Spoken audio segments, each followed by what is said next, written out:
மகளிர் பாதுகாப்புக்காக இன்று தொடங்கப்படும் என்று அறிவித்திருந்த சிறப்பு அதிரடிப்படை திட்டத்தை நிறுத்தி வைத்துள்ளது ஏன் என திமுக எம்பி கனிமொழி கேள்வி எழுப்பியுள்ளார். இது தொடர்பாக கூடுதல் விவரங்களுடன் இணைகிறார் எமது செய்தியாளர் மாணிக்கம். வணக்கம், விவரங்களை பதிவு செய்யலாம்.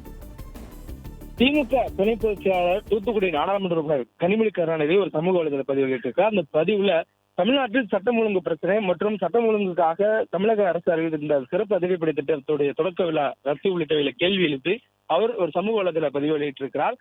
அண்மையில கோவை சூலூர்ல ஒரு சிறுமிக்கு நடைபெற்ற அந்த கொலை சம்பவத்தை கண்டித்து திமுக எதிர்க்கட்சிகள் கண்டனம் தெரிவித்திருந்தார்கள். சட்டம் ஒழுங்கில் கவனம் செலுத்த வேண்டும் என்ற விமர்சனத்தை முன்வைத்திருந்தார்கள். இந்த சூழல்ல கடலூர் இளம்பெண் ஒருவர் கொடூரமாக கொலை செய்யப்பட்டு புதைக்கப்பட்ட செய்தியும், தூத்துக்குடியில நண்பருடன் ஏற்பட்ட தகராறுல இளைஞர் ஒருவர் வெட்டி கொலை செய்யப்பட்ட செய்தி என தமிழ்நாட்டில் அடுத்தடுத்து வேதனை அளிக்கக்கூடிய குற்ற சம்பவங்கள் நிகழ்ந்திருப்பதாக திமுக துணை பொதுச் செயலாளர் கனிமொழி வருத்தம் தெரிவித்திருக்கிறார். மேலும் தமிழ்நாட்டில் அதிகரித்து வரக்கூடிய சட்டம் ஒழுங்கு பிரச்சனைகளின் தீவிரத்தை உணர்ந்து எப்போது இந்த அரசு தமிழக வெற்றி கழக அரசு செயல்பட போகிறது என ஒரு கேள்வியும் அவர் முன்வைத்திருக்கிறார்.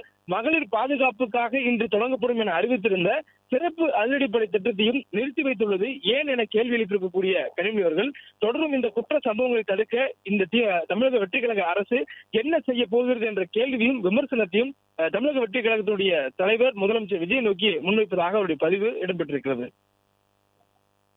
பிளே ஸ்டோர் மற்றும் ஆப் ஸ்டோரில் இருந்து பாலிமர் செயலியை QR கோடு மூலம் பதிவிறக்கம் செய்யுங்கள். செய்திகளை உடனுக்குடன் பெறுங்கள்.